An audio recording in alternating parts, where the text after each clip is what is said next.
le monde administratif est un monde composé encore trop souvent de fonctionnaires, et vraiment dans le stéréotype du fonctionnaire. On fait son 8-17 et on ne cherche pas à chercher des solutions. Je veux dire, à la limite, à 17h01, on s'arrête de penser et on est déjà dans la voiture pour retourner à la maison.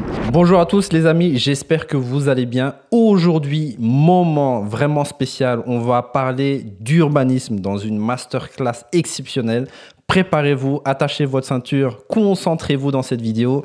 Moi, j'ai préparé ma petite bouteille d'eau. Je pense que ce podcast sera long.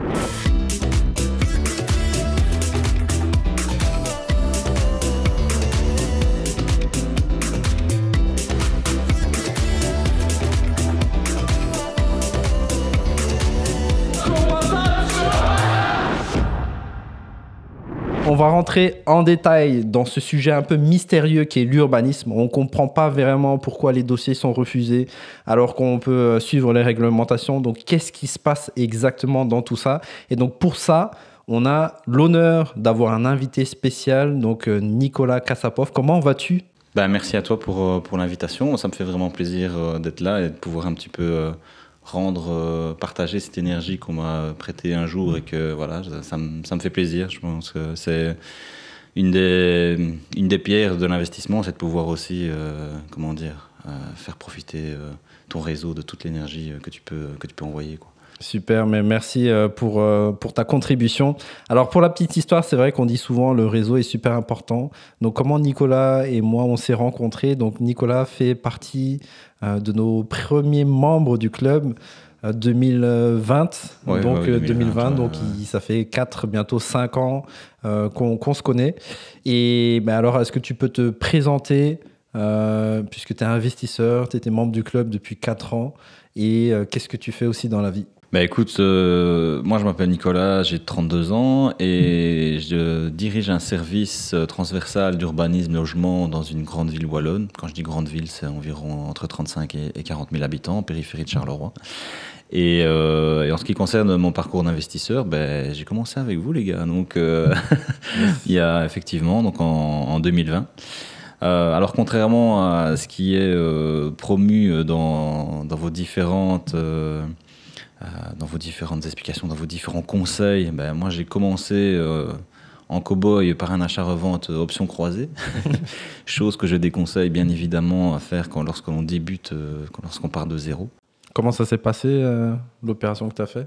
Écoute, c'était une opération, donc un agent immobilier que j'arrêtais pas d'harceler m'a téléphoné à un moment donné pour me proposer un immeuble de 3 unités. Et c'était une option sur 310 000 euros. Donc, il y a eu, en tout cas en termes de plus-value, je dirais plus ou moins 90 000 brut.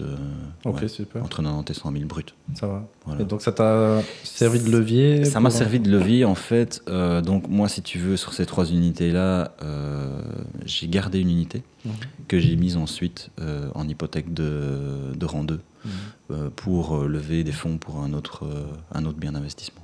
Ok, super. Donc voilà. Ça va. Et donc là, tu te lances dans quel type d'opération avec ce bien d'investissement? Dans une colocation. Ok, super. Ouais.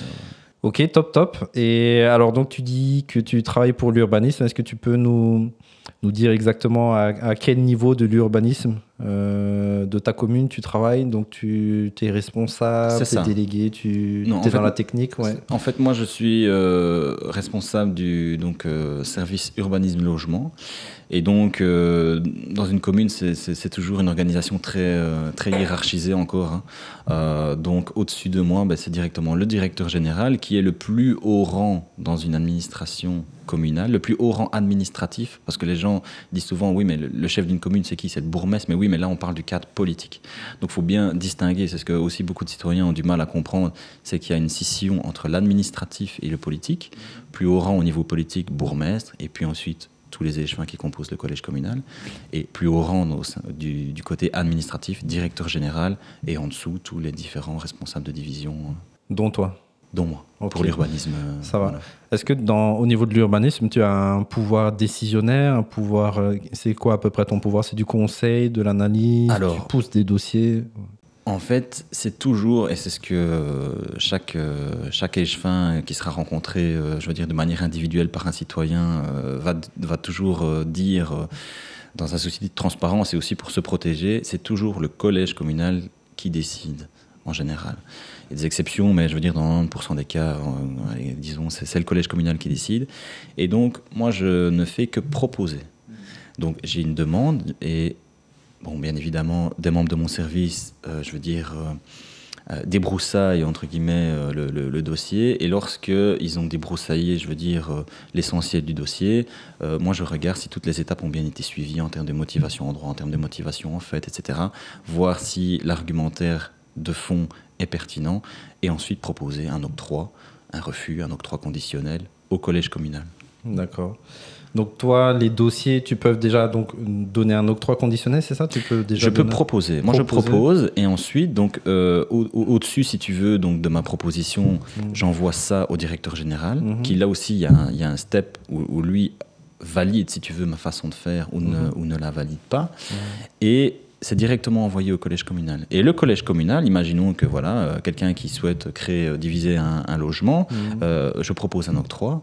Le collège communal peut tout à fait s'écarter de l'avis de son propre service urbanisme en motivant. Il faut toujours motiver. C'est toujours une question de motivation. C'est super intéressant. Donc, tu peux suggérer l'orientation d'un dossier, exactement, mais tu n'es pas décisionnaire final. Tout à fait. Et statistiquement, par rapport à ce que tu suggères, donc l'orientation du dossier, quelle est la différence par rapport à ce qui est décidé? Donc, par exemple, une chance sur deux, tu dis oui et lui va dire non, ou t'as à peu près une idée? Écoute, en tout cas, depuis, on va dire, presque 5 ans que je travaille là-dedans, je dirais que dans 95% des cas, ma proposition est suivie. Waouh, voilà. Ok, super. Donc, Et ta proposition se base sur quoi? Une analyse technique, économique, politique, subjective peut-être? Politique, non. Justement, mais en tout cas sur d'autres critères, donc tout ce qui est bon aménagement des lieux. Et puis, voilà, moi je sais que le monde de l'urbanisme, le monde administratif, il n'y a pas que l'urbanisme, mais le monde administratif est un monde composé encore, pour moi, trop souvent de fonctionnaires. Elle est vraiment dans le stéréotype du fonctionnaire. On fait son 8-17 et on ne cherche pas à chercher des solutions. Je veux dire, à la limite, à 17h01, on s'arrête de penser et on est déjà dans la voiture pour retourner à la maison. Moi, j'estime que voilà, il y a certaines situations en termes d'aménagement du territoire qui sont catastrophiques, notamment dans des centres urbains.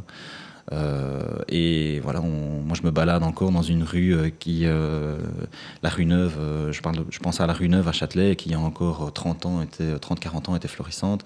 Maintenant c'est un désert commercial. Je pense que la dernière boucherie de la rue vient de remettre les clés sous la porte et vend son bâtiment. Mais je crois que voilà, il y a réellement besoin, lorsque quelqu'un de motivé, lorsqu'un investisseur vient présenter un projet viable, un projet qui tient la route, qui n'est pas un marchand de sommeil. Je pense qu'il faut, en tant que membre de l'administration, en tant que service public, il faut contribuer à mouiller le maillot pour pouvoir faire avancer ce genre de dossier et pas se limiter à des lignes directrices trop souvent peu pertinentes ou qui ne sont pas en adéquation avec le marché. C'est super intéressant. On va orienter un peu vers, mais j'ai encore une autre question par rapport à ça.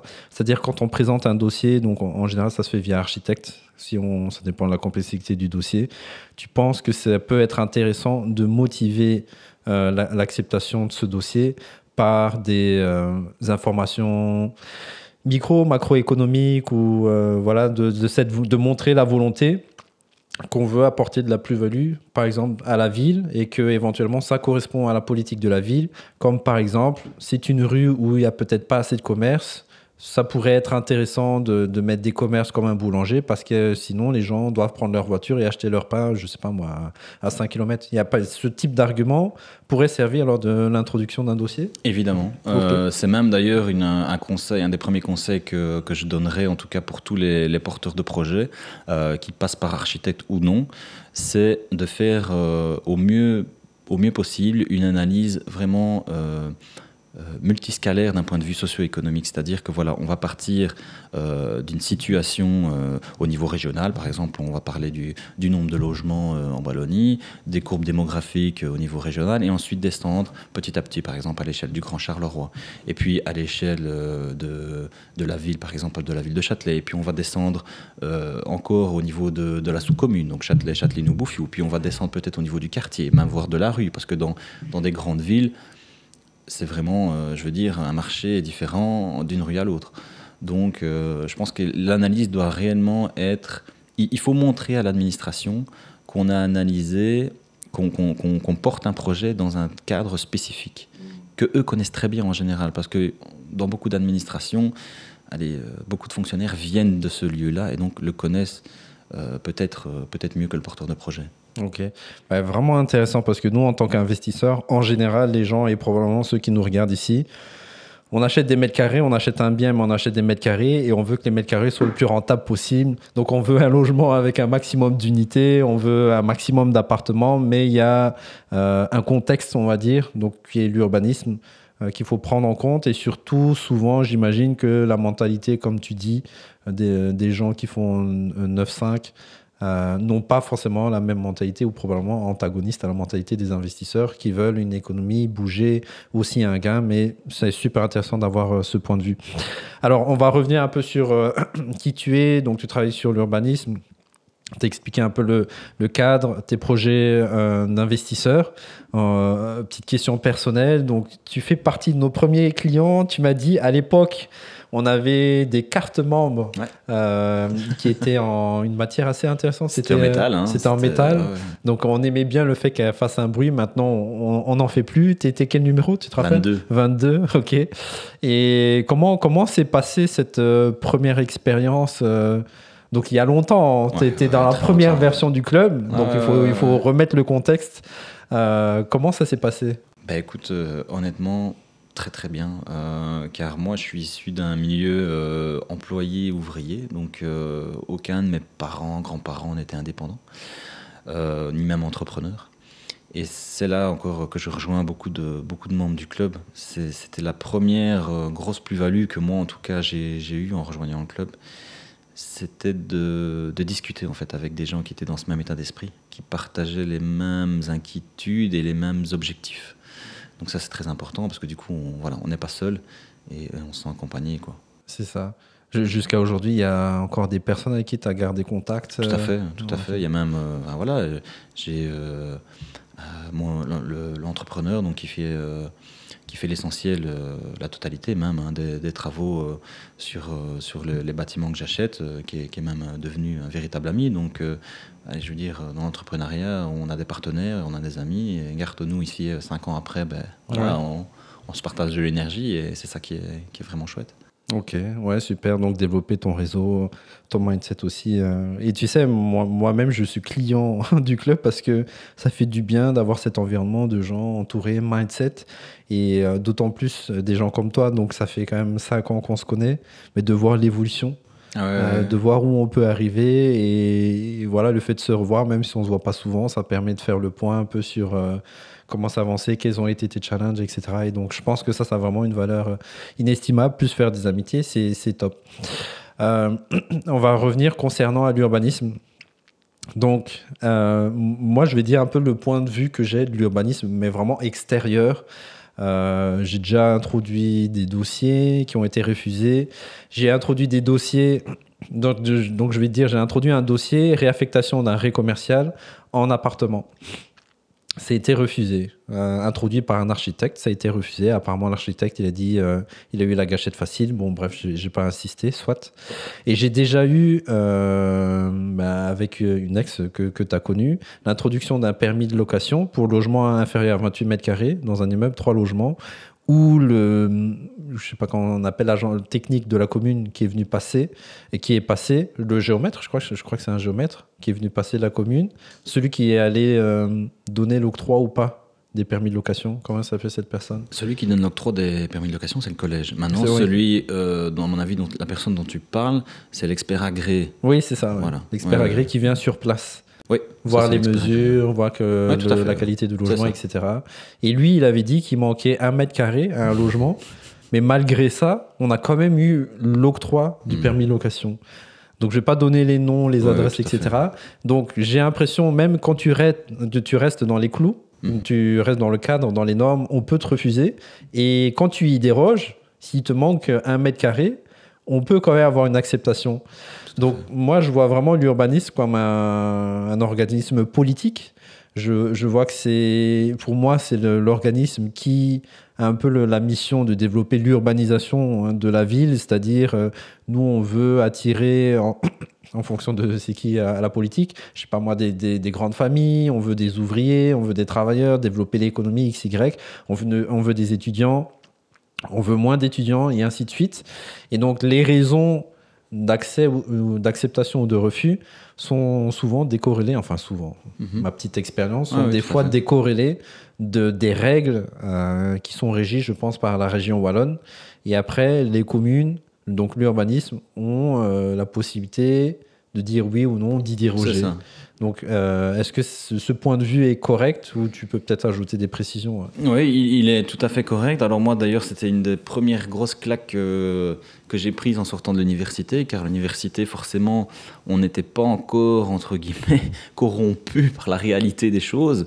Donc on avait vraiment une approche scientifique de l'aménagement du territoire. Donc on savait que pour tel aménagement du territoire, des aménagements de transport de telle envergure étaient pertinents et pas tel type d'aménagement. Et ensuite, quand on arrive dans la réalité, sur le marché, enfin, je veux dire que ce soit dans une administration publique ou dans un bureau d'études privées, car j'ai eu l'occasion de travailler dans les deux, mais on se rend compte, notamment dans une administration communale, dans une matière comme l'urbanisme, que il y a énormément déjà d'intermédiaires. Il y a la personne qui va, le porteur de projet arrive dans un service d'urbanisme, il est reçu par un agent qui va lui faire, j'ose espérer, un récépissé de dépôt pour son dossier de demande de permis d'urbanisme. Il va peut-être avoir l'occasion de discuter avec cet agent-là, on va lui demander, ben voilà, est-ce qu'il y a moyen de prendre un rendez-vous? Oui, non. Et je sais qu'il y a certaines villes, je ne vais pas donner des noms, mais des grosses villes, notamment du Hainaut, une ville de quasi 200 000 habitants. On aura tous compris de quelle ville on parle, mais où il est devenu impossible d'avoir un rendez-vous, même en tant qu'architecte, alors qu'on est toujours dans un service public.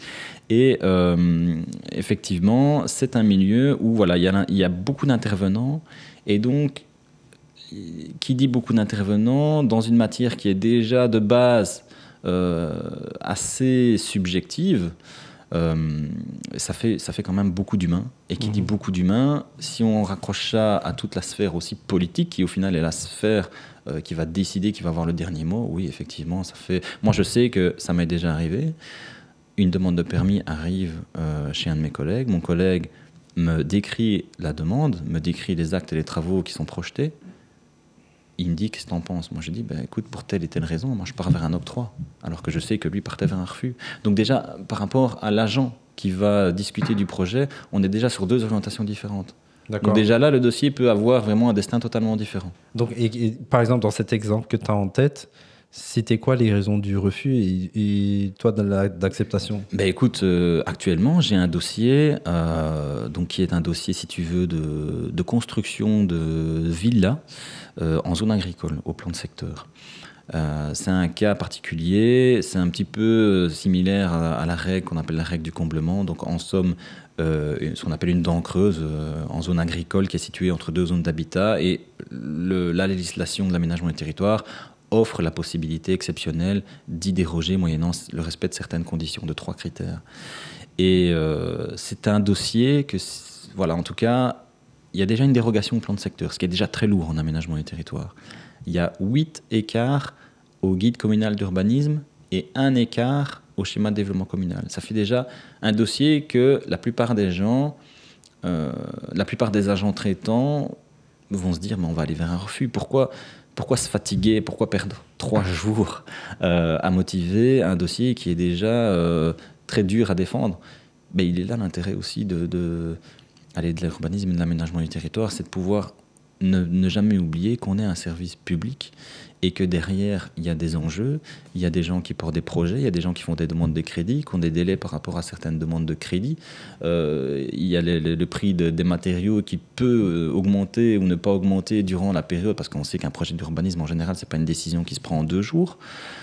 Donc, malheureusement, il y a encore beaucoup de gens, beaucoup de fonctionnaires qui n'ont pas, par expérience ou par manque de volonté, cette réalité des faits-là. Et voilà, du coup, leur analyse de la réalité est un peu décorrélée avec le marché. Ok, donc c'est une question d'état d'esprit. Et comment est-ce que vous faites pour... là, ça devient toi contre lui, j'ai l'impression, ou comment est-ce que vous faites pour trouver une solution, une étape? Écoute, en général, moi je suis partisan de ne pas non plus, je veux pas instaurer un système de management autoritaire en disant, écoute, malgré le fait que tu penses que toi tu irais vers un refus, je veux que tu ailles vers un octroi. Si les raisons me semblent pertinentes mais qu'elles résultent réellement d'une analyse différente, alors je préfère le laisser faire son analyse, regarder si sur le fond et la forme l'analyse est correcte et laisser la responsabilité à l'autorité compétente, à savoir le collège communal, la plupart des cas, de prendre sa responsabilité et de décider si oui ou non ils vont vers un octroi ou un refus, et dans les 2 cas, de le motiver. D'accord, ok. Donc j'ai quand même vraiment beaucoup l'impression que ça dépend de l'état d'esprit des personnes qui sont impliquées, Ouais. l'acceptation, et donc nous, du point de vue investisseurs, qui sont les porteurs de projets, qui vont venir avec des arguments. Quels conseils tu pourrais donner pour augmenter nos chances d'obtenir une acceptation, et aussi éventuellement l'état d'esprit? Donc si on a un refus, est-ce que c'est un refus d'office si on se dit on abandonne le projet, donc on sort du projet, ou tu penses ça vaut le coup et il y a moyen de se battre pour continuer, ou qu'est-ce qu'on pourrait faire? Alors, moi, je partirais du principe déjà, comme conseil, il y en a énormément à donner, et des conseils qui sont spécifiques aussi au moment auquel on se trouve dans la procédure. Est-ce qu'on se trouve avant l'instruction d'un dossier de demande de permis? Est-ce qu'on se trouve pendant l'analyse? Est-ce qu'on se trouve après? Parce qu'il y a aussi des conseils que je pourrais donner une fois que la décision est prise, hein, je veux dire ce qui se passe après la décision. Mais en tout cas, un des premiers conseils que je pourrais donner, donc avant de déposer un dossier, c'est de prendre contact avec la commune, et pas avec n'importe qui. Ça, c'est important, parce que tu sais très bien qu'au niveau des politiques, il y a des politiciens qui un jour sont échevins des finances et l'année d'après, ils sont échevins du tourisme. Je veux dire, ils n'ont pas fait forcément de formation, ils ne sont pas devenus experts en la matière du jour au lendemain. Donc il est arrivé que dans certaines administrations, il y ait des échevins de l'urbanisme qui ne savaient pas en quoi consistait une demande de permis d'urbanisme, qui ignoraient la procédure et qui ont donné des mauvais conseils de par leur méconnaissance, je veux dire, fine de la procédure. Donc c'est déjà arrivé. Donc moi, premier conseil que je donnerais, c'est de venir trouver un agent technique, ou en tout cas un responsable du service, si possible, pour autant, comme je te l'ai dit, hein, dans certaines villes, c'est le parcours du combattant pour avoir un rendez-vous. Mais oui, comment tu fais ça, puisqu'en général, ils te mettent un rendez-vous avec la personne qui est disponible? Mais écoute, en général, on ne choisit pas la personne avec qui on prend rendez-vous. En général, il y a une adresse générique, urbanisme@lenondelaccommune.be, ou alors on téléphone directement et on essaie de prendre un rendez-vous. C'est d'autant plus facile, je ne te le cache pas, dans des petites communes en général, d'avoir un rendez-vous en présentiel avec un agent, voir le responsable directement. Si possibilité de voir le responsable tout de suite. Okay. Et je dirais même, il y a ce qu'on appelle en urbanisme la réunion de projet. Qui est réellement, je veux dire, une réunion qui est prévue dans la législation. S'il y a possibilité de la faire, honnêtement, moi je le conseille, dans le sens où cette réunion de projet doit aboutir sur un PV. Donc l'agent traitant, une fois qu'il a entendu, une fois que vous avez débattu à propos du projet, il y a un PV de réunion de projet qui doit être rédigé. Et ce PV de réunion de projet, il a déjà une certaine valeur, dans le sens où si, lors de ce PV de réunion de projet, on a discuté que le projet était intéressant, qui tenait la route sur base des maîtres, etc., qui ont été renseignés, si à un moment donné, à la fin de la procédure, l'agent traitant décide de changer son point de vue par rapport à ce PV de réunion de projet, il devra le motiver. Et donc on devra se dire à un moment donné, ok, mais pourquoi au début vous m'avez dit oui sur ce projet, et maintenant vous, entre guillemets, vous retournez votre veste, mais voilà, vous avez changé totalement votre analyse et c'est non. Donc là, s'il y a possibilité déjà de faire cette réunion de projet, maintenant c'est toujours aussi en fonction des délais. Je veux dire qu'en général, quand la bonne affaire se présente, on n'a pas un mois pour se positionner. Et elle est là la difficulté selon moi, c'est réellement de concilier la réalité du marché par rapport à un délai sur lequel on souhaite se positionner et la probabilité d'aller vers une acceptation de son permis d'urbanisme. Ça, c'est très difficile, mais je veux dire, même pour moi, en tant que, entre guillemets, expert de l'urbanisme, c'est très compliqué, parce que les délais sont longs. J'ai l'impression que d'un point de vue d'investisseur, ce qui pourrait être intéressant, c'est de voir des petites communes, parce que c'est alors plus accessible, peut-être un peu moins administratif, enfin moins de personnes, et demander soit à voir le responsable de projet, ou soit à demander cette fameuse réunion de projet. Donc ça, c'est quoi? C'est une réunion pour un projet spécifique ou c'est des réunions pour plusieurs projets auxquels tu assistes? Tu peux venir avec ton projet et dire, voilà, je veux faire telle chose, qu'est-ce que vous en pensez? Oui, tout à fait. En fait, la réunion de projet, c'est une réunion qui est prévue dans le CODT, donc le Code du développement territorial, qui est la législation, entre parenthèses, qui régit l'aménagement du territoire en Wallonie. Comme ça, on précise le contexte. C'est une réunion qui est d'ailleurs même obligatoire dans certains projets, mais ce sont souvent des projets de grande envergure avec X milliers de mètres carrés de superficie commerciale ou quoi, ou alors vraiment beaucoup d'appartements.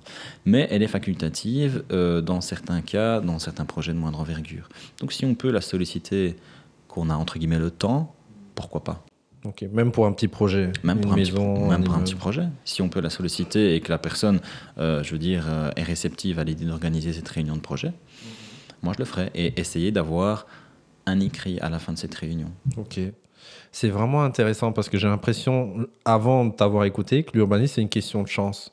Mais je me rends compte qu'on peut quand même provoquer, avancer en fonction de la commune, on introduit le dossier, en fonction du projet aussi, évidemment, des interlocuteurs. On peut quand même faire en sorte, si on montre des arguments, on vient vraiment à un dossier bien préparé, on peut quand même faire en sorte d'augmenter nos chances d'acceptation de, je ne sais pas, à moins 50 ou peut-être 60%. Et ça, c'est super intéressant, en tout cas motivant. Ça peut être d'ailleurs peut-être une niche, je ne sais pas ce que tu en penses, de se dire, je sais que je crois que pour diviser les maisons en Wallonie, il faut au moins 200 mètres carrés. Pas en Wallonie, dans certaines, là je pense que tu fais allusion à Charleroi. Oui, en Charleroi, mais je pense en Wallonie de manière générale. Non, il n'y a pas de règles. En tout cas, le CODT ne définit pas de règles chiffrées par rapport au fait de diviser. D'ailleurs, dans le CODT, on ne parle jamais de division, mais de création de logements. Et c'est vraiment... oui, les termes sont importants, et surtout quand on va en recours. Mais je veux dire, en tout cas, à Charleroi, je sais qu'ils ont une ligne directrice. Ils sont sortis, je crois. Je ne sais pas comment ils l'ont appelée. Une ligne directrice, effectivement, en deçà de 200 mètres carrés bruts, ils partent du principe qu'ils vont refuser la division ou la création de logements. Et d'ailleurs, j'ai même envie de te dire, c'est souvent sur ce genre de projet-là, qui repose sur des documents comme des directives, ou en tout cas des lignes directrices du collège, que si, en tant que demandeur, tu te vois, face à un refus, moi, c'est là que je conseillerais le plus d'aller en recours. Donc on n'est pas dans un projet, par exemple, voilà, tu vas construire 2 maisons en zone agricole, c'est déjà plus compliqué. Là, par exemple, tu fais face à un refus, c'est plus compliqué parce qu'on est par rapport à des normes, à des dérogations, je veux dire, des plans de secteur. C'est un document d'aménagement du territoire très lourd et très contraignant que, voilà, par exemple, dans une commune, nous, on accepte les divisions, mais il faut que le logement fasse plus ou moins 50 mètres carrés. Imaginons que tu amènes un projet avec un logement de 45 mètres carrés tout à fait fonctionnel, salubre, etc. Tu te le fais refuser. Et il n'y a que ce motif-là derrière qui est au final une ligne directrice que le collège s'est fixée. En recours. Ok. Moi, je me rappelle dans le dossier qui m'a été refusé, j'ai l'impression qu'ils ont essayé de motiver leur refus, apparemment qui n'était pas vraiment légitime, par plein de choses, mais à mon avis, c'était plus dans l'intention de décourager. Tu vois, ils ont dit, je ne sais plus comment c'est écrit, mais refusé parce que ça. Mais quand l'architecte a relu la raison du refus, il a dit ils avaient la gâchette facile. Et peut-être aussi, je crois qu'il y a des prescriptions urbanistiques. Donc, est-ce que tu peux en parler? C'est quoi exactement les prescriptions urbanistiques? Mais écoute, en fait, donc, on a l'aménagement du territoire, l'urbanisme, qui est une compétence régionale. Donc, on a le CODT, le Code du développement territorial, qui régit ça sur l'échelle de la Wallonie. Maintenant, chaque administration a ses propres documents d'aménagement du territoire ou ne les a pas. Je vais prendre l'exemple de Charleroi, par exemple. Charleroi, qui est une grande ville wallonne, qui se considère comme métropole. Mais ils n'ont pas de guide communal d'urbanisme. Apparemment, j'ai eu écho que c'était en préparation, mais j'ai l'impression que ça fait déjà un moment. De schéma de développement communal, je ne suis même pas sûr qu'ils en aient un. Et puis tu as d'autres administrations qui sont plus petites et qui ont par exemple des guides communaux d'urbanisme, des schémas de développement communal. Un guide communal d'urbanisme, lui, va te dire par exemple, ok, mais nous, dans telle zone, en zone par exemple rurale de périphérie, on n'accepte pas les toitures plates. Ou alors juste comme élément d'articulation entre deux volumes principaux, etc. Et donc si tu te ramènes avec un projet qui a déjà... un volume principal et un volume secondaire avec une toiture plate, tu vas déjà te retrouver en écart par rapport à ce document-là. Et donc, l'analyste qui va traiter ton dossier va déjà devoir essayer de chipoter et de démontrer s'il a envie d'aller vers un octroi, comment est-ce qu'on va pouvoir, entre guillemets, forcer ou en tout cas proposer l'octroi. Ok, donc ça c'est les prescriptions urbanistiques. Des prescriptions urbanistiques, ouais. Ok, je pense alors ici, pour en revenir à mon cas, donc est-ce que ça fait partie des prescriptions urbanistiques de se dire, et est-ce qu'ils ont le droit de faire ça? Dans cette rue, on veut que des commerces, par exemple? Ou jusqu'à tel numéro de rue, on veut que des commerces? Oui. Ouais. Ok. Ouais. Ça peut se trouver dans des prescriptions, soit dans un guide communal d'urbanisme, ou peut-être dans ton cas, je ne sais pas, parce que forcément je n'ai pas eu connaissance du dossier, c'était peut-être des prescriptions issues d'un ancien lotissement, donc devenu permis d'urbanisation. Ok, d'accord. Et donc, comme tu as dit que c'est au niveau communal, je pourrais aller en dérogation au niveau de la région wallonne par rapport à ça? Aller en recours? Oui, aller en recours. Ouais. Ok. Ouais. C'est pas mal ça. Ah ouais. Mais et peu de gens, en fait, comme tu dis, tu as parlé de découragement. Moi, j'ai remarqué qu'il y a beaucoup de gens qui manquent d'informations par rapport au recours déjà. À savoir qu'en Wallonie, en tout cas, le recours au gouvernement wallon est un recours automatique dans ce sens où, effectivement, s'il y a un refus de la part de l'autorité compétente, dans la plupart des cas, le collège communal, dans les 15 jours, si j'ai bonne mémoire, on reçoit un courrier du gouvernement wallon en demandant si oui, non, on veut aller en recours. Déjà, il y a beaucoup de gens qui pensent que, voilà, aller en recours, je ne connais pas les chiffres exacts, mais qu'aller en recours, ça va leur coûter des millions. Non. Enfin, je veux dire, l'architecte a déjà été payé. L'architecte étant le poste qui coûte le plus cher dans la demande de permis. Les frais administratifs, certes, voilà, ils existent, mais c'est pas non plus, je pense, des dizaines de milliers d'euros. Donc, et ça peut parfois sauver la mise. Donc, peux-tu nous expliquer un peu les démarches et éventuellement peut-être les délais, si tu les as de tête, pour introduire un permis d'urbanisme? Est-ce que ça dépend peut-être du permis, si c'est une réaffectation, création de logement, agrandissement, etc., ou tout est les mêmes? Et alors après, peut-être nous expliquer, mais comment on fait un recours si on a un refus? Ok, ben écoute, depuis avant, donc on fonctionnait avec l'ancien Quatup, le Code wallon de l'aménagement du territoire, qui est devenu le Code été. Et depuis l'avènement du Code été, on a ce qu'on appelle des délais de rigueur. C'est-à-dire qu'avant, sous Quatup, il y avait des demandeurs de permis qui introduisaient des projets.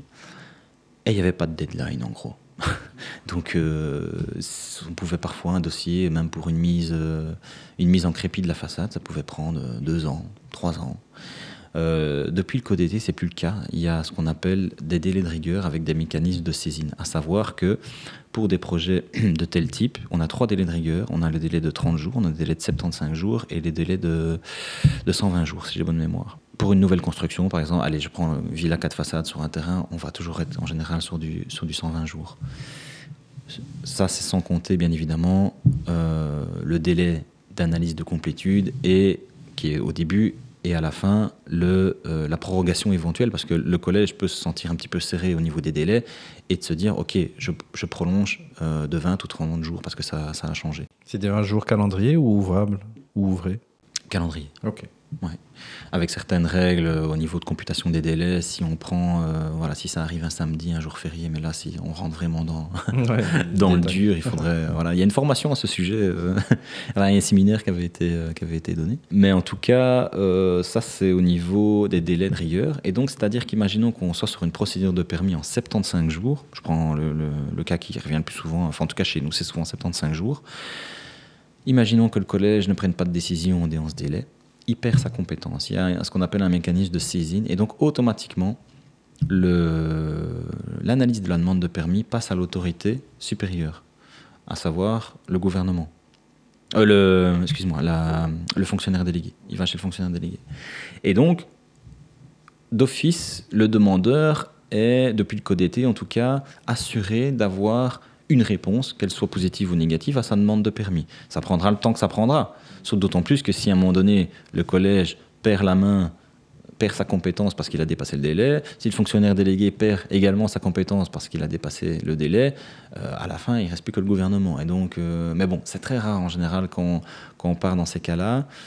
En général, les administrations communales n'aiment pas trop perdre la main sur les demandes de permis d'urbanisme, parce qu'imaginons, ça veut dire aussi que si elles perdent la main, imaginons qu'elles aient une ligne directrice dans laquelle elles stipulent que sur le territoire communal, elles ne veulent pas de création de logements en dessous de 80 mètres carrés, mais si elles perdent la main sur un dossier qui va chez le fonctionnaire délégué et qui, lui, va octroyer un permis pour un 60 mètres carrés, ben la commune, après, elle est embêtée parce qu'il y aura eu un antécédent. Oui. Et quelqu'un l'aura, mais pas les autres. Et quelqu'un l'aura, pas les autres. Et donc, voilà, toute commune, tout pouvoir public est censé, en tout cas, traiter ses administrés de manière la plus équitable. Tu as parlé de plusieurs délais. Et donc, au bout de, par exemple, pour reprendre cet exemple, 75 jours, on est censé déjà avoir une acceptation ou un refus ? Oui.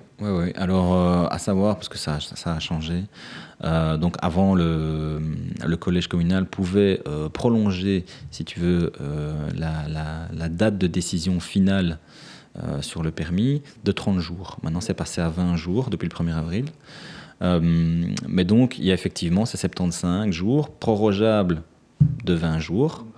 Mais ces 75 jours, c'est à compter du moment où ton dossier est déclaré complet. Et dans la plupart du temps, moi je sais que quand un demandeur, que ce soit avec architecte ou sans architecte, ça n'a pas trop d'importance à ce stade-ci, mais quand ils introduisent un dossier, dans la pratique, moi je peux constater que 9 cas sur 10, 8 à 9 cas sur 10, le dossier est incomplet. Et parfois pour des raisons, on sent que le fonctionnaire derrière veut juste gagner du temps. Mais on a l'impression, vraiment, des fois, ils nous disent en fait, est-ce que vous pouvez compléter le document vert après 75 jours pour gagner du temps et ça, pour quelle raison ? Écoute, ils n'ont pas le staff. Je pense que c'est propre à chaque administration. Bien évidemment, on va souvent te sortir l'argument de ressources humaines, manque d'effectifs, etc. Mais moi, je pense qu'il y a aussi clairement parfois un manque de volonté. Allez, je pense à un permis d'urbanisme que j'ai moi-même introduit, je veux dire, en personne privée. C'était à Charleroi. Et en fait, il faut remplir ce qu'on appelle là c'était avec architecte, il faut remplir ce qu'on appelle un document, une annexe 4, avec différents documents, une notice d'incidence environnementale, les plans. Et ces documents-là, si tu veux, le nombre d'exemplaires à fournir est directement recommandé au niveau régional. Je pense qu'on parlait de 6 exemplaires, quelque chose comme ça. Donc moi, je fais mes 6 exemplaires. J'envoie mes 6 exemplaires. Et après 30 jours, on me dit non, en fait, c'était 10 exemplaires. Mais on ne peut pas te le dire comme ça, je veux dire, en suçant son doigt et se dire, OK, c'est 10 exemplaires. En fait, quand une commune réclame des exemplaires de plans, des exemplaires d'annexes, des exemplaires de notices d'incidents supplémentaires, en théorie, c'est parce que dans la procédure de permis d'urbanisme, ils sollicitent les avis de diverses instances, que ce soit des services internes ou des instances externes, comme la Société Hollandaise, ou pour savoir si l'eau passe dans la rue, que ce soit ORES, etc. Et donc, normalement, ce nombre de plans dépend du nombre de services internes ou externes qui sont censés solliciter. Mais moi, ici, dans mon cas, c'était une procédure en 30 jours. Donc, qui dit procédure en 30 jours dit que normalement, ils ne devaient même pas solliciter, plusieurs avis. Donc, c'est vraiment, excuse-moi, mais pour faire chier le peuple. Pour des fois, là, on coupe des arbres quand même.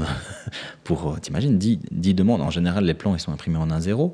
Donc, non, pour moi, il y a quand même un manque de bonne volonté dans certains cas. Ça aurait demandé à la commune d'être un peu plus proactive par rapport à ça. Il faudrait une préanalyse en amont. Oui, et puis une meilleure communication. Enfin, je veux dire, on est en 2024. Chaque commune, maintenant, a un conseiller, en général, en communication, qui peut communiquer à travers divers canaux, que ce soit le bulletin communal, que ce soit les réseaux sociaux. On peut dire, écoutez, voilà, faire une petite communication. Ben, nous, ville, je sais pas moi, à Tartampion, quand vous introduisez un permis d'urbanisme, chers citoyens, ben, il nous faut des exemplaires, n'hésitez pas à prendre rendez-vous avec tel numéro au sein du service urbanisme, avec telle plage horaire. Ça, c'est de la communication proactive et c'est ce que beaucoup d'administrations publiques n'ont pas compris. Est-ce que tu peux nous raconter un peu un cas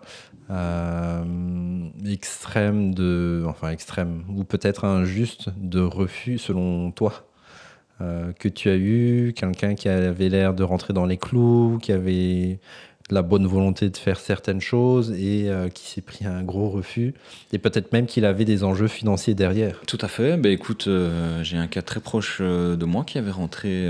Donc c'est là que même parfois, en connaissant, je veux dire, des gens qui sont dans le milieu, c'est pas tout n'est pas joué d'avance. Cette personne avait introduit une demande de permis d'urbanisme pour transformer un immeuble en gardant un rez-de-chaussée commercial pour en faire des bureaux et en demandant 2 appartements aux étages. Au niveau, donc la personne était dans les clous en termes de superficie habitable par rapport à ce que la ligne directrice du collège, qui était en l'occurrence 80 mètres carrés par création de logement. Donc la personne était dans les clous. Et lors de la procédure, donc cette personne-là d'ailleurs était allée voir l'échevin de l'urbanisme, qui lui avait dit, déjà il s'était prononcé en tant qu'échevin, hein. On va savoir que l'échevin n'est pas le collège, donc si un échevin de l'urbanisme vous dit oui, votre projet va passer, n'oubliez pas qu'il y a des gens qui vont aussi voter. Donc le collège, c'est un organe collectif, donc ne jamais, entre guillemets, se fier à la parole d'un seul individu quand on sait que l'autorité compétente est composée de plusieurs personnes. Et donc, l'échevin lui avait dit que ça n'allait pas poser de problème, jusqu'au jour où le dossier est atterri au sein de mon service, que l'analyse technique a débuté réellement, et la sollicitation d'avis externes également. Et là, dans les avis qu'on a demandés, on a reçu l'avis de l'Agence wallonne du patrimoine, AWAP pour l'abréviation. Dans 9 cas sur 10, cet avis en général est favorable. Et ici, il n'était pas. Il n'était pas pourquoi, j'ai regardé, et en fait apparemment le bâtiment était inscrit sur une liste de sauvegarde. Alors, je ne suis pas historien de l'art, je n'y connais rien du tout là-dedans. La façade est juste dégueulasse, mais vraiment dégueulasse. Apparemment c'était un style néoclassique. Moi je me suis même demandé, j'ai hésité à les contacter pour savoir s'ils ne s'étaient pas trompés, je veux dire dans le listing, car vraiment on ne comprenait pas. Et donc, ce qui fait qu'ils ne pouvaient pas modifier la hauteur des allèges, ils ne pouvaient pas modifier la corniche, etc. Donc maintenant, on s'est retrouvés, et c'est là que je trouve que, en tout cas certains membres qui ont un poids et dans l'analyse et dans la décision en termes d'urbanisme doivent mouiller le maillot en disant, écoutez, voilà, même si l'Agence wallonne du patrimoine a remis un avis défavorable, on peut aller contre, on peut contrer cet avis, et on propose un octroi parce que les rues de l'hypercentre sont, je veux dire, dans un chaos au niveau cellules commerciales vides. Et c'est un bâtiment qui continue du coup de se délabrer de jour en jour, de semaine en semaine, et qui voilà, il y a des pigeons qui commencent à rentrer, qui commencent à faire je veux dire, des dégâts, notamment avec les morceaux de verre qui peuvent tomber sur la voirie publique. Donc on est dans un cercle vicieux, tout ça par manque pour moi de bonne volonté, qu'elle soit politique et administrative dans les 2 cas. Et là, ici, clairement, je veux dire, c'était un dossier qui était tip-top dans les clous, mais on ne s'y attendait pas, quoi. Et donc, pour faire bouger les choses, qu'est-ce que la personne va faire? Elle va aller La personne, pour moi, aurait dû aller en recours, mais elle ne l'a pas fait. Ok. Et tu penses que si elle serait allée en recours, il y a de fortes chances que ce sera accepté? Parce qu'effectivement, si on a un peu de bon sens, c'est que positif pour la commune. Oui, et alors, les enjeux en termes d'urbanisme et d'aménagement changent également de législature en législature. Et ici, depuis 2024, avec la récente adoption du nouveau schéma de développement territorial, dont les idées principales sont le renforcement des centralités, limiter l'étalement urbain, limiter l'artificialisation nette. On est dans cette volonté. Ça veut dire quoi, tous ces termes, l'artificialisation? L'artificialisation, donc d'artificialiser, donc d'urbaniser des terrains vierges. Donc on veut limiter l'étalement urbain, donc le développement urbain qui s'étend un petit peu, si tu veux, comme une araignée avec ses pattes, le corps de l'araignée étant le centre-ville, et qui va s'étendre vraiment le long des nationales, le long de... Voilà, ça c'est clairement une volonté régionale de limiter, c'est pour répondre à des objectifs d'instances supérieures comme l'Union européenne, qui, dans un de ses objectifs, promouvoit le zéro artificialisation d'ici 2050, donc le stop béton. Donc ils veulent faire quoi, le contraire de l'exode rural? Ils veulent recentraliser les gens C'est dans les ça. centres-villes? En gros, c'est réellement le recyclage urbain. Donc, Ok. on est plus. Ah, C'est d'ailleurs pour ça qu'il y a de moins en moins, on constate de moins en moins de demandes de permis d'urbanisme pour des nouvelles constructions et de plus en plus pour des rénovations.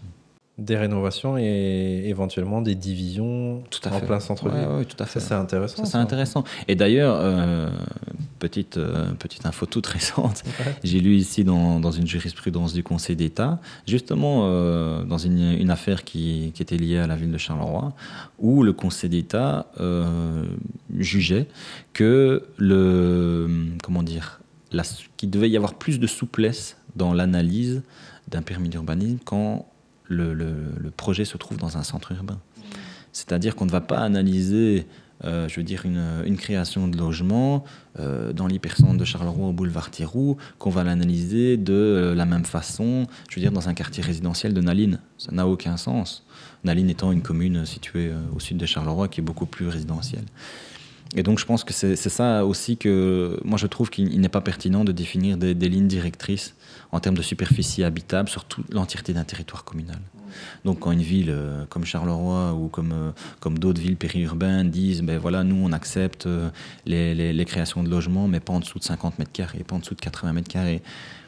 Je trouve en général que c'est pas pertinent parce que c'est une notion chiffrée qui devrait avoir un gradient différent en fonction de où on se trouve, dans quel quartier on se trouve, tu comprends? Et pour moi, quand cette prescription-là repose au final sur une simple volonté communale, ben, si on est face à un refus, pour moi, il faut aller en recours en général. Ok. Et cette gradience, est-ce qu'elle reste permanente dans une commune ou à quel moment est-ce qu'il peut devenir plus flexible, moins flexible? Ça dépend Des changements de législature, des déjà. changements de législature. Ouais. Donc qui est au pouvoir un peu, C'est ça, exactement. Ok, Ouais, tout ça à fait. Donc il faut voir un peu quels sont les projets des gens Mhm. et éventuellement en espérant qu'ils tiennent leurs promesses aussi. Ah oui, ça, tout à fait. C'est un autre débat. Ben, écoute, super, super intéressant. Autre thème autour de l'urbanisme, c'est tout ce qui est cote étudiant. Dans quel cadre est-ce que ça rentre puisque, comme tu sais, on promouvoit beaucoup tout ce qui est colocation.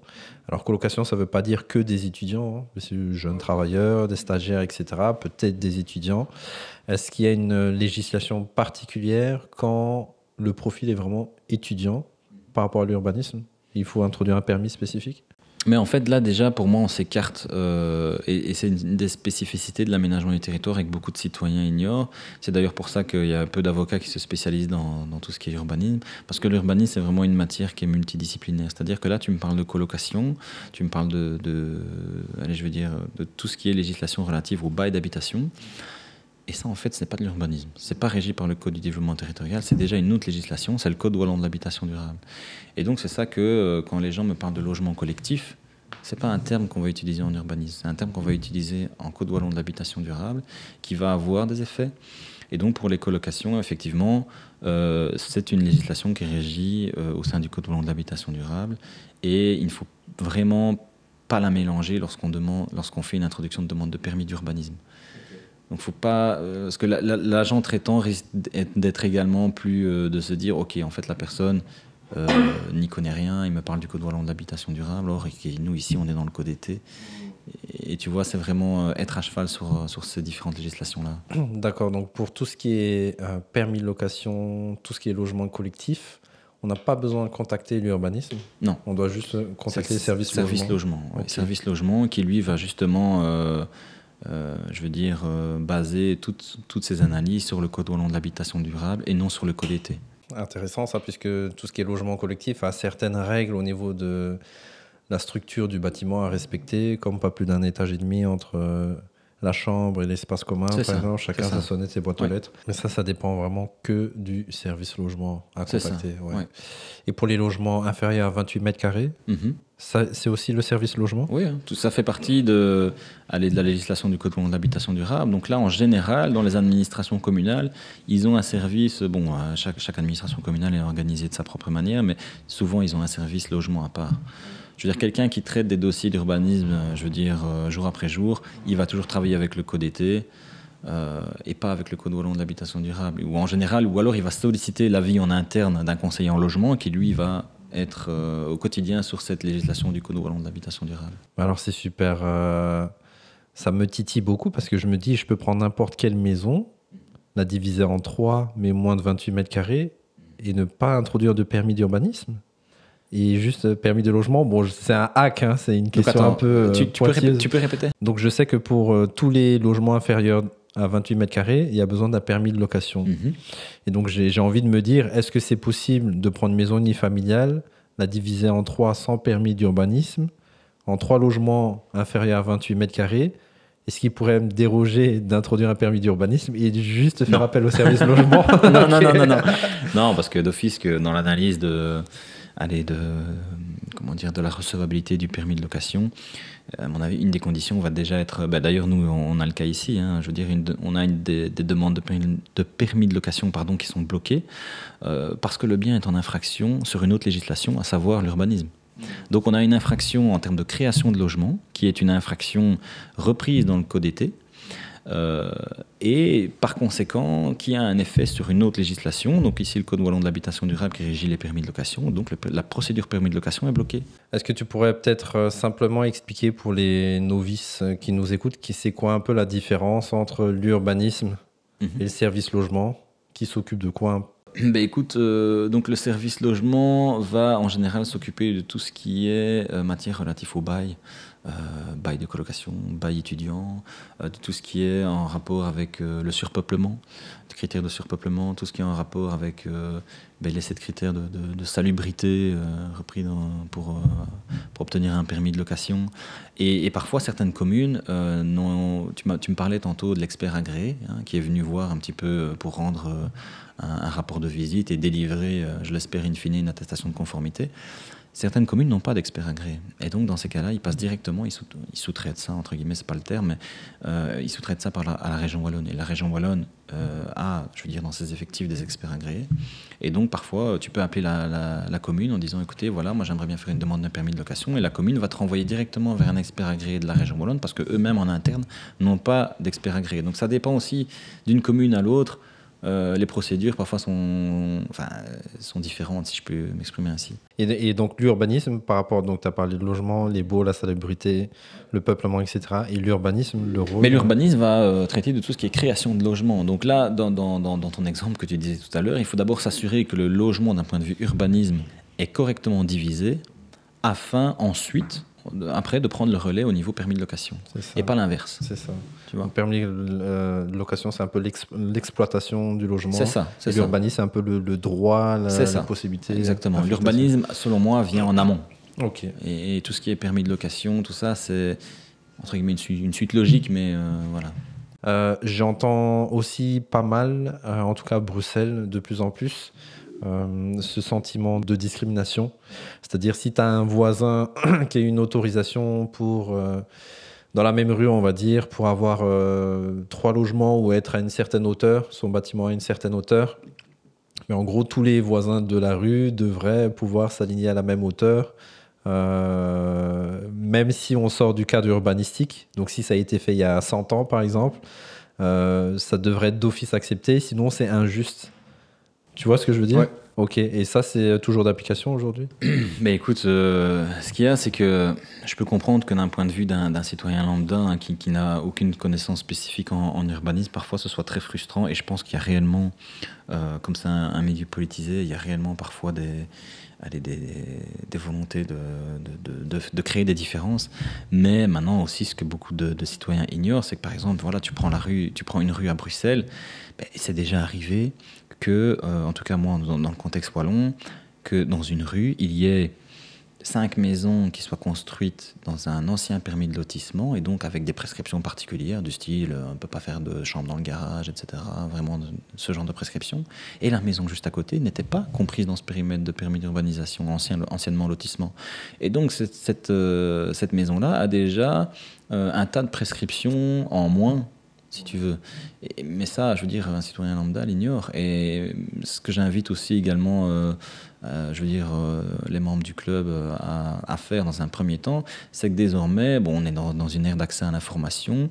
La région wallonne, en tout cas dans le contexte wallon, mais je pense que Bruxelles-Capitale a fait pareil, il existe des outils de cartographie en ligne, donc à savoir Wallon Map pour en région wallonne. Allez le consulter. Quand vous êtes vous sentez une bonne affaire ou que vous êtes sur le point de vous mettre, de vous positionner sur une opportunité immobilière, allez voir, tapez l'adresse du bien, regardez si le bien se situe déjà en zone d'habitat. Ce qu'on appelle zone constructive. En fait, c'est en zone d'habitat au plan de secteur. Regardez s'il y a des prescriptions. Donc, si le bien est inscrit dans un périmètre anciennement d'un lotissement. Si, imaginons qu'il se trouve sur un puits de mine, parce qu'on a des couches, des couches qui s'affichent, on peut sélectionner présence de puits de mine, est-ce qu'il est à proximité d'un axe de ruissellement, par exemple. Ça, c'est très important, d'autant plus depuis les inondations qu'on a eues, les communes sont beaucoup plus sensibles à ça. Nous, on a vu une bête entre guillemets, demande d'annexe à l'arrière, refusée parce que c'était situé à moins de 20 mètres d'un axe de ruissellement concentré, chose à laquelle ils étaient moins sensibles avant. Tu comprends? Et donc, déjà, via Wallon Map, on peut avoir une première idée de la probabilité, en tout cas du parcours d'embûche auquel on va faire face. Ok. Ça, c'est quelque chose qui est accessible à n'importe qui a une connexion Internet, et on peut le faire, quoi. Donc, dans le processus, ça, ce seraient les conseils que tu donnerais avant d'introduire un permis, éventuellement.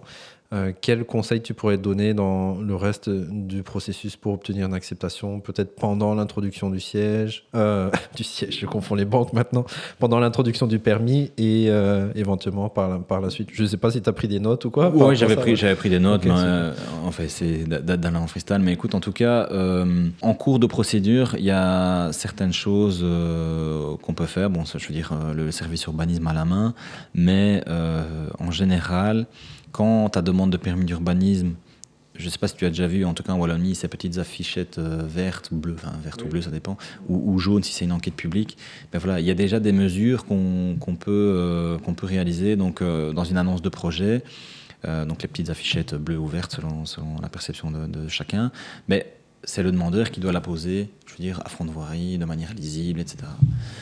Ça, il faut le réaliser, c'est déjà un des premiers conseils que je peux donner, c'est que de faire une photo, à la limite tous les jours, hein, on part en boulot, on revient, on fait une photo de sa petite affichette pendant les 15 jours de la durée de l'annonce de projet.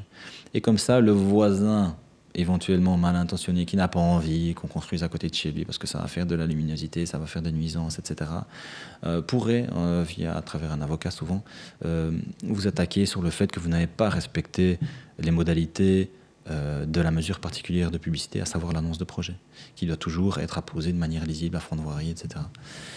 Donc ça, c'est déjà des petits tips, en tout cas que le demandeur de permis peut réaliser, qui peut en tout cas nous éviter certaines embûches par la suite. Ok, ça va.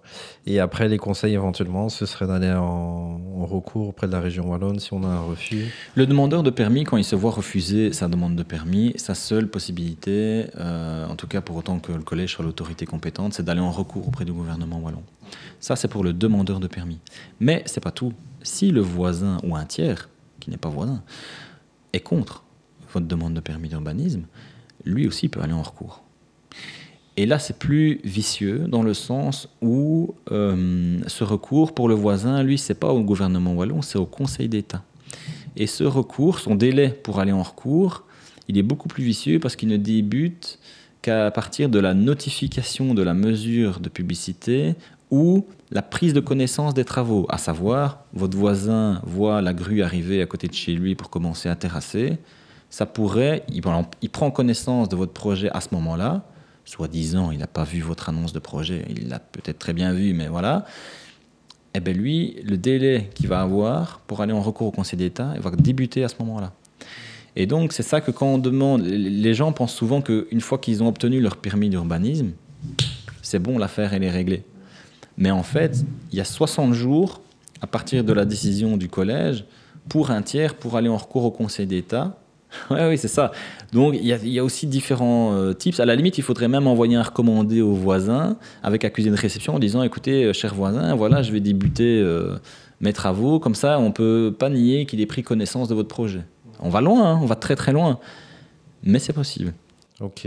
Je pense que j'ai déjà reçu, alors je sais, pour rebondir par rapport à ce que tu dis, c'est peut-être avant l'introduction d'un projet et c'est peut-être juste public, une enquête. Donc des gens qui font une enquête et enfin des gens, c'est à mon avis l'administration ou le public, ils vont dire, ils vont créer, je sais pas, tel immeuble, ils envoient des lettres à toutes les personnes qui habitent aux alentours. Ça, c'est une enquête publique. C'est une enquête publique. C'est pas une annonce de projet, ça c'est une enquête publique, c'est souvent pour des projets de plus grosse envergure ou des projets qui dérogent souvent à une affectation du plan de secteur. C'est ça, et ils demandent leur avis au final.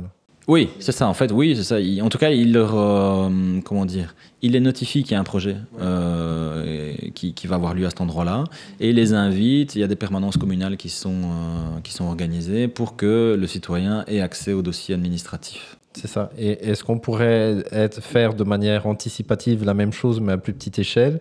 C'est-à-dire, on sait qu'on va construire une maison à tel endroit, par exemple. On envoie aux voisins, je ne sais pas moi, à 10 mètres aux alentours, une lettre avec accusé de réception, leur demandant est-ce que vous y voyez un inconvénient? Parce que l'avantage de faire ça, c'est que le voisin n'imagine pas qu'il y aura des grues, qu'il y aura des problèmes de bruit, de voisinage, de son ou quoi ou qu'est-ce.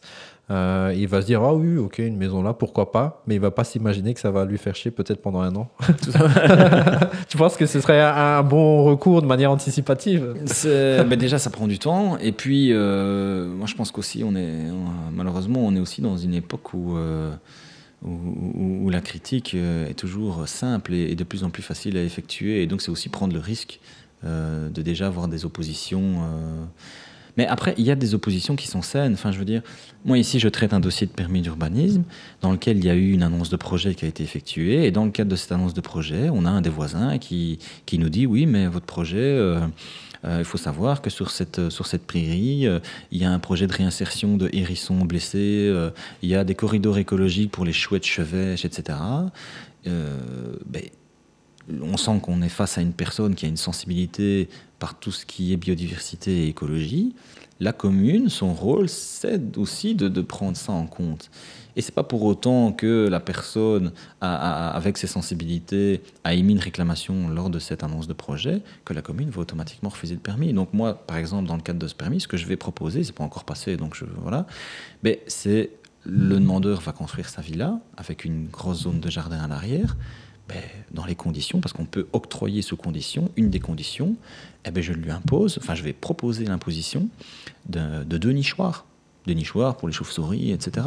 Et comme ça, on est un peu dans un compromis, c'est-à-dire qu'on a entendu, on peut montrer aux citoyens, aux voisins qu'on l'a entendu, qui est sensible à ça, mais également, on prend aussi son rôle de service public, à savoir que si le projet est de qualité à tel endroit, pourquoi le refuser ? Et donc, c'est essayer de ménager la chèvre et le chou à ce moment-là. Ok, super intéressant. Par rapport, donc là, tu nous parles vraiment de comment fonctionne l'urbanisme en Wallonie. Est-ce que tu as une idée au niveau des autres régions? Est-ce que c'est plus flexible? Est-ce que c'est organisé de manière différente et peut-être plus efficace? Qu'est-ce que tu en penses par rapport à ça? Mais écoute, j'ai peu d'expérience, en tout cas, dans les autres contextes. Maintenant, ce que je sais, c'est qu'au niveau... il y a des différences, clairement, des différences notamment au niveau des termes qu'on emploie, mais également au niveau de l'organisation générale. Je sais qu'en Flandre, ils ont une organisation fort centralisée au niveau de l'urbanisme. C'est-à-dire qu'en Wallonie, c'est plus, on a des tendances, on a des recommandations générales qui sont émises dans des schémas stratégiques de développement du territoire. Mais on est un peu comme dans un Far West où chaque commune a son propre shérif et fait un peu. On laisse beaucoup plus de marge aux communes, donc aux administrations plus fédérées. Je ne vais pas dire de faire ce qu'ils veulent, mais en tout cas, on leur laisse beaucoup plus de latitude. Qu'en Flandre, pas. En Flandre, c'est beaucoup plus centralisé, notamment vis-à-vis de la préservation des zones agricoles, avec l'ancien RSV, Ruimtelijke Structuur Vlaanderen. Je m'excuse mon accent, mais j'ai peu de connaissance du contexte. Et donc voilà, et je sais qu'à Bruxelles, par exemple, eux, ils vont être forts. On parlait d'annonce de projet, ils vont demander à chaque fois des avis, beaucoup plus d'avis en général qu'en région wallonne, parce qu'ils vont demander l'avis de la commission du patrimoine, ils vont demander. Donc, et puis il y a des documents aussi stratégiques qui sont différents. Donc voilà, Ok. il y a des différences. Ouais, je sais, à Bruxelles, au niveau communal aussi, ils ont beaucoup de restrictions personnelles. Souvent, quand tu as introduit un permis ou tu fais une division, ils vont demander à ce que les logements correspondent aux normes actuelles, les RRU actuelles, qui sont plutôt pour les nouvelles constructions, a priori, alors que tu travailles sur de l'existant, des bâtiments qui ont été créés dans les années 1800-1900. En gros, ils demandent d'avoir des chambres de 16 mètres carrés, ça dépend des communes. Enfin, le truc qui est vraiment pas réalisable quand tu as 50 mètres carrés, 3 pièces en enfilade. Bon, bref, c'est un autre débat. Alors, pour un investisseur, quelqu'un qui se lance dans l'immobilier, introduire un permis d'urbanisme, c'est quelque chose que tu recommanderais, ou est-ce que tu recommanderais ça à un certain type de profil ou un certain type de profil qui ont un certain état d'esprit, donc des gens qui sont peut-être pas novices, mais qui ont peut-être la tchatch, qui ont peut-être des réseaux, qui sont peut-être architectes. Tu vois ce que je veux dire? Est-ce que tu penses que ça peut être une niche, ou tu dirais il y a quand même un gros risque d'introduire un permis? Mais il y a aussi le gros risque de ne pas l'introduire. C'est-à-dire que, en fonction de la stratégie de l'investisseur, si imaginons sa stratégie est de revendre ce bâtiment, je ne sais pas moi, dans quelques années, mais quand il devra le revendre, le notaire par lequel il va passer pour effectuer sa transaction va solliciter des informations urbanistiques auprès de l'administration communale.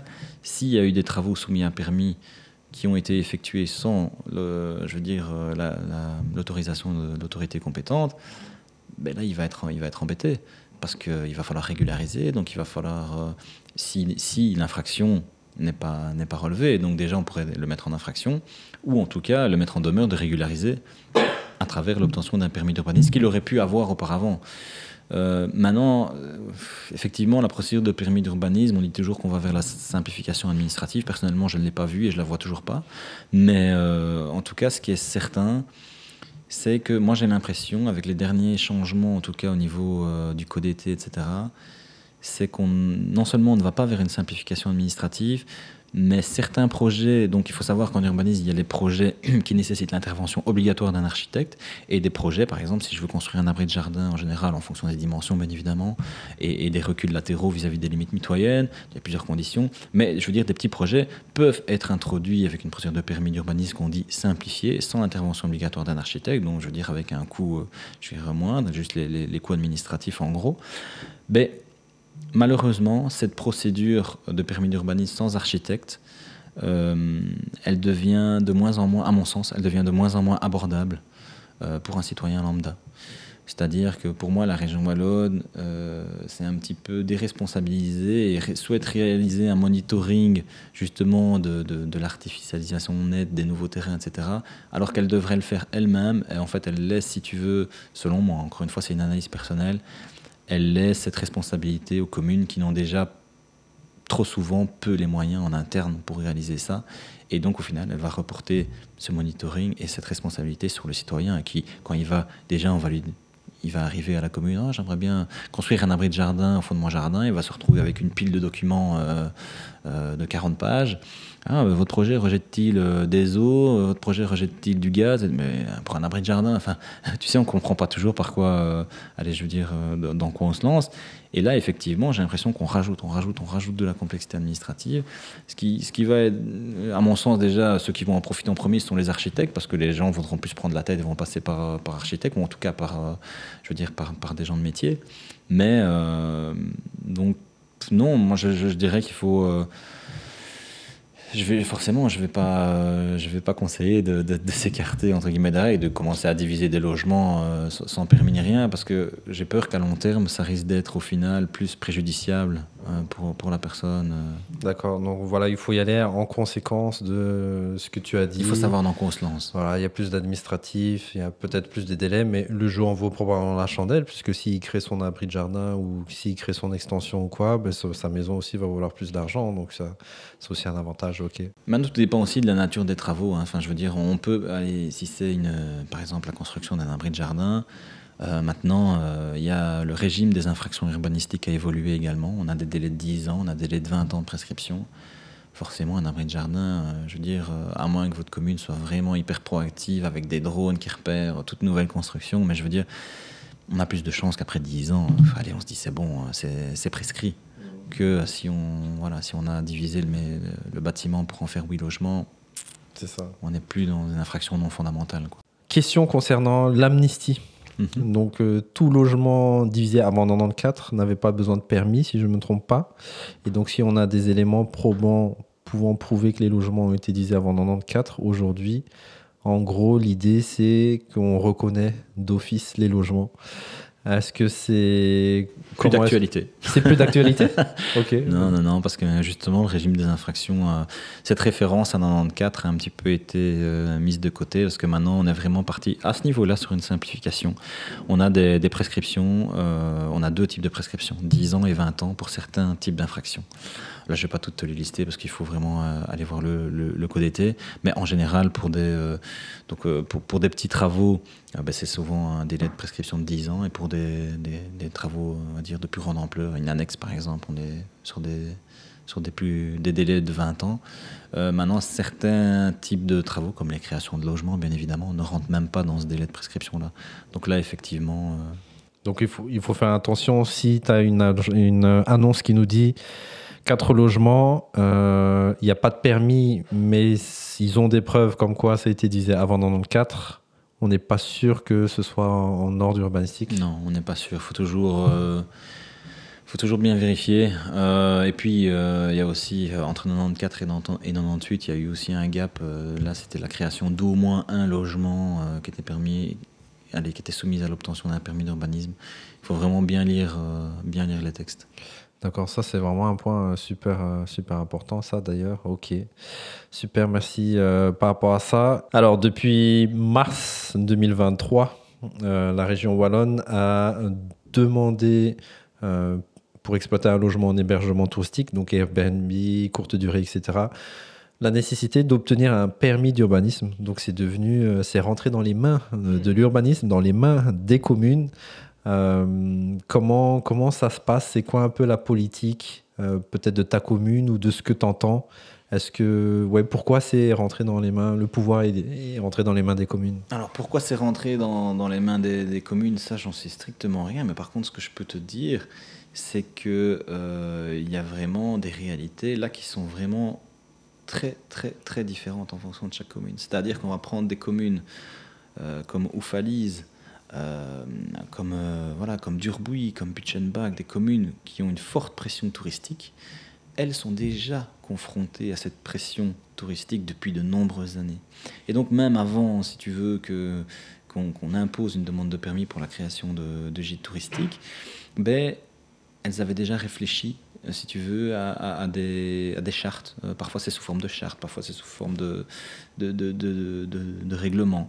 Mais effectivement, il y a des communes par contre qui n'ont absolument, elles ont appris ça sur le tas, comme chaque citoyen, et elles n'ont aucune politique en termes de création de gîtes touristiques. Donc si un citoyen vient dans une administration qui n'a aucune ligne de conduite, aucun document, à valeur stratégique, aucune politique réelle de gestion des gîtes touristiques, à mon sens, c'est tout bénef pour lui. C'est-à-dire que si le collège refuse une demande de création de gîte touristique par rapport à des critères totalement bancals qui ne reposent sur aucun règlement, par exemple communal d'urbanisme, ça va être, ça va être tout bon pour le porteur de projet. Et c'est là que c'est dans l'intérêt des communes de rapidement réagir par rapport à cette nouveauté afin de développer de réelles politiques de gestion de gîtes touristiques. Ouais, j'ai l'impression aussi que l'octroi des permis d'urbanisme pour les hébergements touristiques est aussi fort basé sur les normes pompiers. Donc ils ont envie que les pompiers passent, je ne sais pas si c'est pour décourager, enfin c'est bien, c'est pas une mauvaise chose non plus.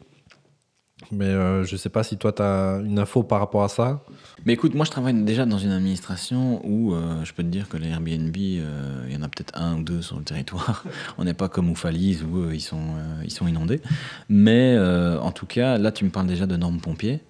Mais c'est encore bien la preuve que l'urbanisme, c'est vraiment multidisciplinaire. Parce que les normes pompiers, c'est fixé par arrêté royal. Donc c'est encore quelque chose qui est totalement différent. C'est même pas dans le code été. Effectivement, là, on est plus sur une autre législation, la législation du Code du tourisme. Et là, effectivement, on va devoir répondre à certains critères en termes de sécurité incendie. Mais je veux dire, en termes d'urbanisme pur et dur, c'est la création de gîtes touristiques qui est soumise à un permis. Et après, l'urbanisme, si tu veux, on n'entend plus parler de ce projet-là. Donc, tout ce qui est normes pompiers, on est déjà sur un autre volet. Alors, peux-tu nous dire quelle est la différence entre l'urbanisme et le cadastre? Il y a beaucoup de citoyens qui viennent nous trouver en pensant que nous sommes le cadastre. À savoir que le cadastre, c'est régional. C'est pas la commune, le cadastre. Donc, on dit oui, mais moi, mes bâtiments, ils sont en ordre au niveau du cadastre. Non, l'urbanisme n'est pas le cadastre et inversement. Le cadastre, son seul objectif, c'est de taxer. D'ailleurs, à la fin d'une demande de permis d'urbanisme, souvent, je veux dire, le demandeur de permis, s'il s'est vu octroyer son permis d'urbanisme, il va recevoir après 1 an, généralement, une petite lettre du cadastre, mais également la commune qui peut l'inviter à faire cette lettre aussi. Moi, je l'ai reçue en double exemplaire en disant tiens, faites les travaux, ça va, vous en êtes où, vous avez une nouvelle pièce, parce qu'en fait, le Code des impôts sur le revenu nous impose de manière proactive à renseigner toute modification, reconfiguration des espaces intérieurs, pièces chauffées, etc. Donc déjà, on est censé le faire d'initiative. Mais si on ne le fait pas d'initiative, ne t'inquiète pas, eux vont nous le rappeler. Et ça, c'est vraiment quelque chose au niveau régional. Et c'est pas la commune qui a la main là-dessus. Et ça, beaucoup de citoyens l'ignorent et viennent nous trouver en disant oui, mais mon cadastre risque d'augmenter, etc. Mais la commune, quand elle délivre un permis d'urbanisme, et ça, beaucoup de citoyens ne le savent pas, et c'est intéressant que tes clients le savent, c'est que le permis d'urbanisme, les infos qui sont reprises dedans vont être transmises au cadastre. Et c'est pour ça d'ailleurs que le cadastre ensuite envoie un courrier pour savoir où en sont les travaux repris dans le permis d'urbanisme. Mais merci beaucoup Nicolas pour ta présence aujourd'hui, pour avoir répondu à beaucoup de questions. Je pense que ça a éclairé aussi les esprits de beaucoup de personnes. Alors n'hésitez pas à mettre des petits commentaires Nicolas, s'il y en a beaucoup sous les vidéos. Si vous regardez sur YouTube, j'enverrai le lien, sinon tu auras le lien pour pouvoir y répondre en direct. En tout cas, ça nous a beaucoup aidé, ça m'a beaucoup aidé. J'espère que ça vous a inspiré les amis.